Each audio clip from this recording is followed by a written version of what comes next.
Order হচ্ছে, দৌড়ে supreme court যাওয়ার পরিকাঠামো আছে, কিন্তু 4,000 টাকার ক্যামেরা বসানোর পরিকাঠামো নেই। ভাবুন একবার। আরে লোকের পকেটে পকেটে ক্যামেরা, বলবেন ছেলে মেয়ের পকেট থেকে বের করে দিয়ে দেবে। ওরা প্র্যাকটিস করার জন্য একদম দুর্নীতিগ্রস্ত মানুষ।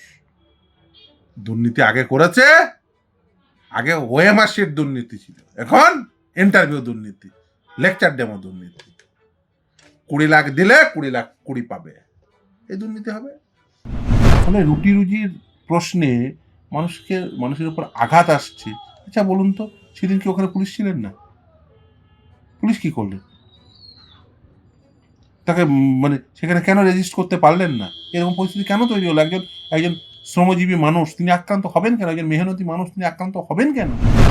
হরগোবিন্দ দাস, চন্দন দাসদের হত্যা হয় তার কারণ মমতা ব্যানার্জি ক্ষমতায় আছে। জ্যোতি বসু ক্ষমতায় থাকলে হতো। বুদ্ধদেব ভট্টাচার্য বলেছিল না, মাথা ভেঙে দেবো যদি কেউ এই ধর্মীয় উস্কানিতে যদি কেউ দাঙ্গা লাগাতে আসে। মমতা ব্যানার্জি বলতে পারবে? স্যার একেবারেই 2016 যারা বঞ্চিত চাকরি প্রার্থী তারা একেবারে ইন্টারভিউতে ডাক পাবেন এমনটাই আজকে বলা হলো, কি বলবো? দেখুন, এটা এর আগে সুবীর সরকারের ম্যাটারে গ্রুপ সিডি এর ক্ষেত্রে বলেছিল, যারা নট স্পেসিফিক্যালি টেন্টেড তাদেরকে ওই ইন্টারভিউ ডাকার জন্য তাদেরকেও এজ রিল্যাক্সেশন দিতে। নবম দশম একাদশ দ্বাদশের ক্ষেত্রে দেয়নি। নবম দশম একাদশ দ্বাদশে এরা ফর্ম ফিল আপ করলো, কিছুজন ফর্ম ফিল আপই করতে পারেনি, আর কিছুজন ফর্ম ফিল আপ করেছে, পরীক্ষায় বসেছে, পরীক্ষায় নাম্বার পেয়েছে, তারপর ডকুমেন্ট ভেরিফিকেশন হয়েছে, ডকুমেন্ট ভেরিফিকেশন করার পরে বলছে যে তুমি রেজেক্টেড, কারণ হচ্ছে ডিউ টু এজ বার। আচ্ছা, তাদের তো এজ রিল্যাক্সেশন সুপ্রিম কোর্ট দিয়েছে। যারা মামলাকারী ছিলেন তাদের পরীক্ষায় এই ইন্টারভিউ বসানোর জন্য বলেছেন, এবং তাদের মার্কসটা এনভেলপে আদালতে জমা দিতে হবে। দেখুন, এই ছেলে মেয়েদের বঞ্চিত করার কোনো মানে হয় না। এই ছেলে মেয়েরা যোগ্য, তারা সরকার এবং এসএসসির দুর্নীতির জন্য বঞ্চিত হলো, আবার তারা বঞ্চিত হবে। যদি এই সরকারটা না থাকতো, মমতা ব্যানার্জি না থাকতো, তাহলে তো বেসিক্যালি এরা সবাই চাকরি করতো, আজকে এতগুলো বছর চাকরি করতো। মমতা ব্যানার্জিদের দুর্নীতির জন্য এই ছেলেমেয়েরা বঞ্চিত হলো। আবার বলছেন এইচবার, যে তাদের আবার বঞ্চিত করছেন। এরা কি অপরাধ করেছে? এরা কি অপরাধ করেছে? এই রাজ্যের বেকার হওয়া কি অপরাধ? এই রাজ্যে শিক্ষিত বেকার হওয়া অপরাধ? এই রাজ্যে শিক্ষিত হওয়া অপরাধ? শিক্ষিত মেধাবী ছেলেমেয়েরা প্রতিদিন ডিপ্রাইভড হচ্ছে। আর মমতা বন্দ্যোপাধ্যায় ক্ষমতায় আসার পর থেকে এই ছেলে মেয়েগুলোর ডিপ্রাইভড হওয়া শুরু হয়েছে দুর্নীতির ফলে, এবং এমনভাবে রুল ফ্রেম করে যাতে দুর্নীতির পথ প্রশস্ত হয়। আচ্ছা স্যার, এই যে এত চর্চা হচ্ছে ইন্টারভিউ তালিকা, ইন্টারভিউ নম্বর একেবারে বন্ধ খামে আদালতে জমা করতে হবে, এবং ভিডিওগ্রাফি হবে কিনা সেই বিষয়েও তো ধোঁয়াশা রয়েছে। সিদ্ধান্ত গ্রহণ করতে বলেছেন। দেখুন, সুপ্রিম কোর্ট 1981 সাল থেকে বলে আসছে টেপ রেকর্ডেড করা হোক। সুপ্রিম কোর্ট 2018 সালে আবার বলল যে সমস্ত এজেন্সিগুলোকে যে তোমরা ভিডিওগ্রাফ করবে। এই রাজ্যের West Bengal board of primary education আমি মামলা করেছিলাম 2022 সালে। সেই সময় সে একটা মামলার পরিপ্রেক্ষিতে তারা নিজেরাই এসে স্বীকার করে নেয় যে হ্যাঁ আমরা ভিডিওগ্রাফ করব। তারপর থেকে 2022 সালেও ভিডিওগ্রাফ হয়েছে, 2025 সালেরও ভিডিওগ্রাফ হবে, নিশ্চিতভাবেই হবে। তা যদি না হয় আমরা আবার মামলা করব। অথচ এসএসসির ক্ষেত্রে বলছে পরিকাঠামো নেই। ভাবুন, একটা অর্ডার হচ্ছে, দৌড়ে সুপ্রিম কোর্ট যাওয়ার পরিকাঠামো আছে, কিন্তু 4,000 টাকার ক্যামেরা বসানোর পরিকাঠামো নেই। ভাবুন একবার। আরে লোকের পকেটে পকেটে ক্যামেরা, বলবেন ছেলে মেয়ের পকেট থেকে বের করে দিয়ে দেবে। একটা ক্যামেরা ইনস্টল করতে কত টাকা লাগে? আপনি উকিলদের চেম্বারে যাবেন, সব ক্যামেরা বসানো স্বাভাবিক। আজকের দিনে আপনি যে কোনো বাড়িতে চলে যান, বাড়ির বাইরে 4টে ক্যামেরা, আর চেম্বারের এপাশে সব দিকে ক্যামেরা। আজকের দিনে একটা ক্যামেরা ইনস্টল করতে কত টাকা খরচা? না, ও পরিকাঠামো নেই। ক্যামেরা ইনস্টল করার পরিকাঠামো নেই, কিন্তু সুপ্রিম কোর্ট যাওয়ার পরিকাঠামো আছে। কোনো অর্ডার হবে, দৌড়ে সুপ্রিম কোর্ট চলে যাও। চোরেদের বাঁচানোর জন্য দৌড়ে সুপ্রিম কোর্ট চলে যাও। সেই সব পরিকাঠামো আছে, কিন্তু ক্যামেরা ইনস্টল করার পরিকাঠামো, কারণ ক্যামেরা ইনস্টল করলে তো ট্রান্সপারেন্সি বজায় থেকে যাবে। ভয় পাচ্ছেন, কারণ যারা আশেপাশে ঘুরে বেড়ায়, যারা টাকা দিয়েছে, তাদের 20-20 দিতে পারবে না। আগে ইন্টারভিউ ছিল 10, এখন ইন্টারভিউ প্লাস লেকচার ডেমো 20 নম্বর। মানে বুঝতে পারছেন, 20 নম্বর একদম ঐচ্ছিক ক্ষমতার উপর নির্ভর করবে। মানে 20 নম্বর যাকে ইচ্ছা করবে 20-তে 20 দেবে, যাকে ইচ্ছা করবে 20-তে 2 দেবে। আমরা বুঝতে পারি যে বেসিক্যালি করতে চলেছে। এই যে ভিডিওগ্রাফি হবে কি হবে না এটা কমিশনের হাতে সিদ্ধান্ত, যদি তারা না বলে। ও না বলে তখন আমরা অবশ্যই মামলা তো রয়েছে, ওই জন্যই তো প্রেয়ার করেছি। সুপ্রিম কোর্ট অনেকদিন আগে বলেছে, না বললে বুঝতে হবে যে বেসিক্যালি এগুলো কি করাপ্ট, এগুলো কি করাপ্ট প্র্যাকটিস করার জন্য একদম দুর্নীতিগ্রস্ত মানুষ।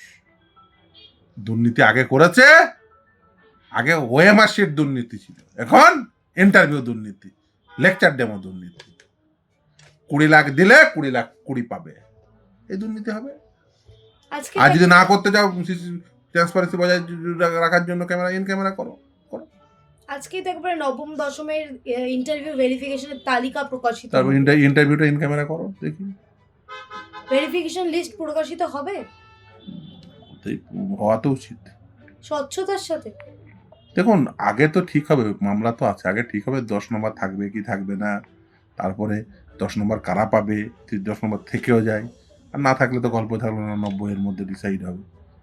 তারপরে এই যে যারা যেসব ছেলেমেয়েরা ডিপ্রাইভড হয়েছে তারা সব তাদের রেসপেক্টিভ যে গল্পগুলো রয়েছে সেই সাপেক্ষে যে মামলাগুলো রয়েছে সেগুলোর নির্দেশ।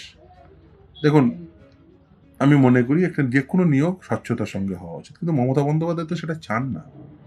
তাহলে ভাবুন আজকের দিনে কেউ বলতে, আমি তো অবাক হয়ে যাচ্ছি, এটা ক্যামেরা কেনার পয়সা নেই। প্রতিটি মামলায় দৌড়ে সুপ্রিম কোর্ট চলে যাচ্ছেন। সুপ্রিম কোর্ট এক আইনজীবীদের কত ফিস দেন ভাই, একবার ফিজের টাকায় তো কয়েক হাজার ক্যামেরা হয়ে যাবে। লজ্জা করে না বলতে?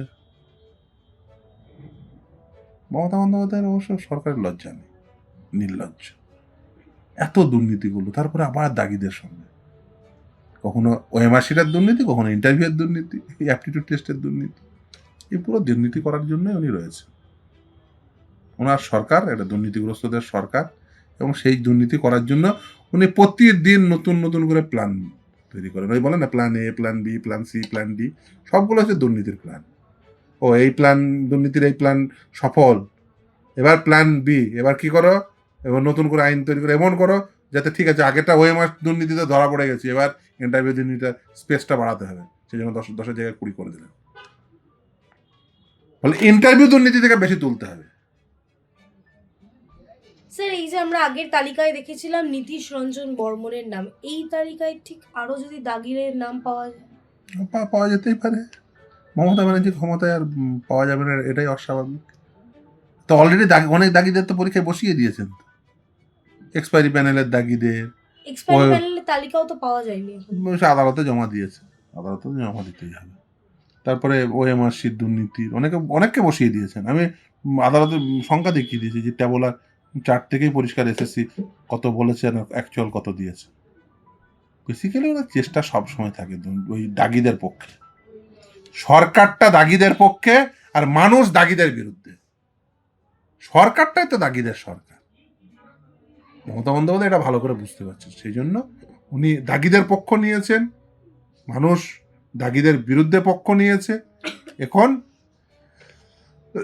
সময় হয়েছে এই দাগি সরকারকে, এই দাগিদের পক্ষে থাকা সরকারকে গণতান্ত্রিক পদ্ধতিতে উৎপাটিত করে নতুন সরকার যারা গণতান্ত্রিক পদ্ধতিতে নির্বাচিত হয়ে যদি দুর্নীতি বন্ধ করে দুর্নীতিহীনভাবে স্বচ্ছতার সঙ্গে নিয়োগ দিতে পারে, সেটা অ্যাসিওর করতে হবে পশ্চিমবঙ্গের মানুষকে।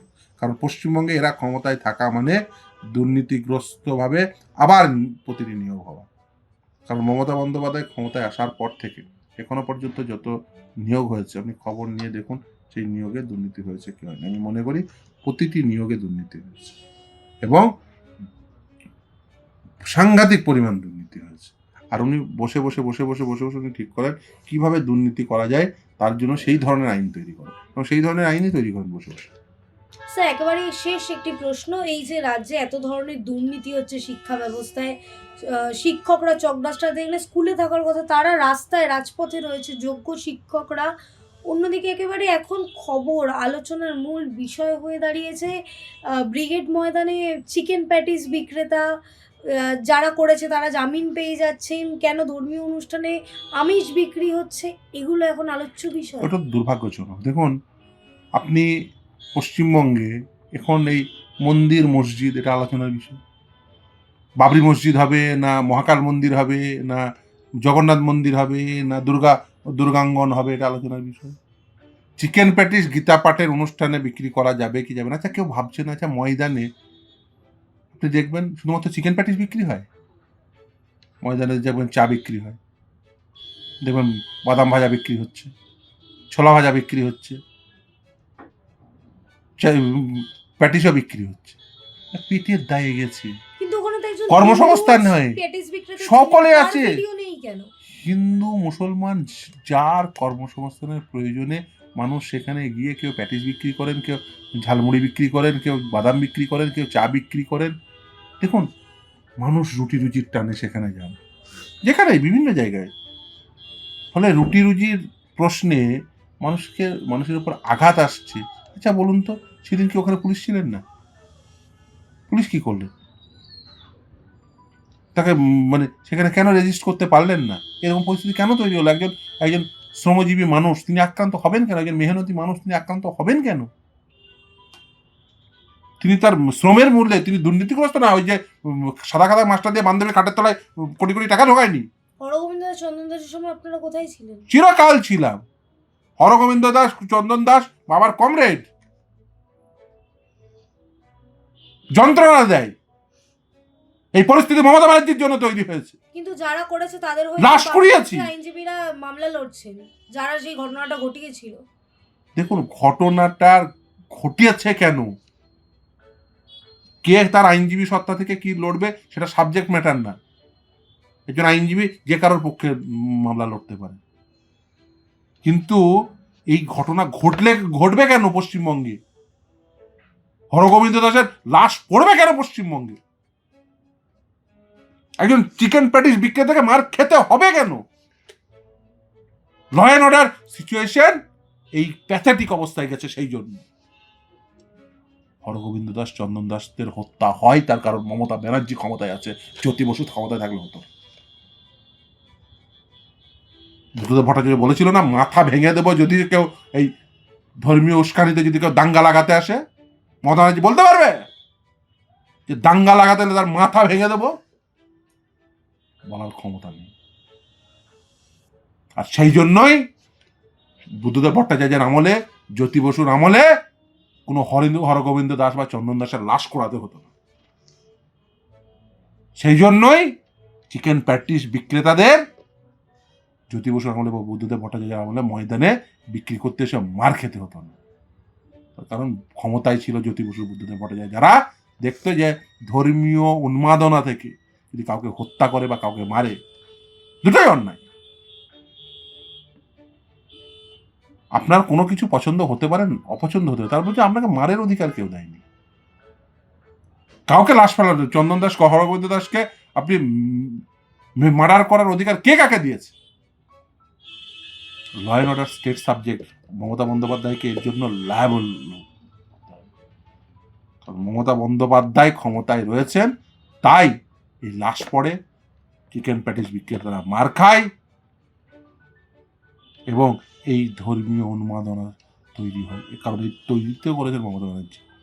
আপনি ওই হুমায়ুন কবিরের কথা শুনে বুঝতে পারছেন না কি বলছে?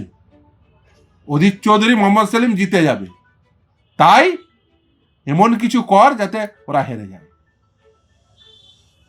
তার ফলে কি হলো? ওই বক্তব্য, তারপরে অজিত চৌধুরী মোহাম্মদ সেলিম হারল। পশ্চিমবঙ্গ থেকে ওরকম স্টলওয়ার্ট সাংসদ উদ্দাক্ত কণ্ঠে সংসদে বলতে পারবে? কি তার পারফরমেন্স, সংসদের অভ্যন্তরে মোহাম্মদ সেলিমের পারফরমেন্স, অজিত চৌধুরীর পারফরমেন্স দেখে নিন, ব্যাকট্রাক পূর্ব দিনে তাদের পারফরমেন্স দেখে নিন। ধর্মনিরপেক্ষতার প্রশ্নে আরে অধীর চৌধুরী সম্পর্কে আমরা অনেক বক্তব্য থাকতে পারে, কিন্তু সেই মানুষটি কোনোদিন হিন্দু মুসলমানের রাজনীতি করেনি। মোহাম্মদ সেলিম কোনোদিন হিন্দু মুসলমান নিয়ে রাজনীতি করে না। সংসদে তার বক্তব্য দেখে নেবেন, হিন্দি, ইংরেজি, বাংলা 3টে ভাষায় সমানভাবে, উর্দু সমানভাবে দক্ষ। শের শায়েরি বলে কি তার উপস্থাপনা। আর সংসদে কে গেছে এর নাম নাই বা করলাম, এসব নাম করা পরে সব খিচ মেরে ফটো পাবলিক গুলোকে সব সংসদে পাঠিয়েছে। অধীর চৌধুরীকে হারিয়ে যে গেছে, কদিন মুখ খেলেছে, ফটো লেলে আর খিচ মেরে ফটো, এই সব সাংসদ হয়েছে। আর এই ধর্মীয় রাজনীতি করে, ধর্মীয় রাজনীতির বিষ বাষ্প ছড়িয়ে অধীর চৌধুরী মোহাম্মদ সেলিমদের হারানো হয়েছে।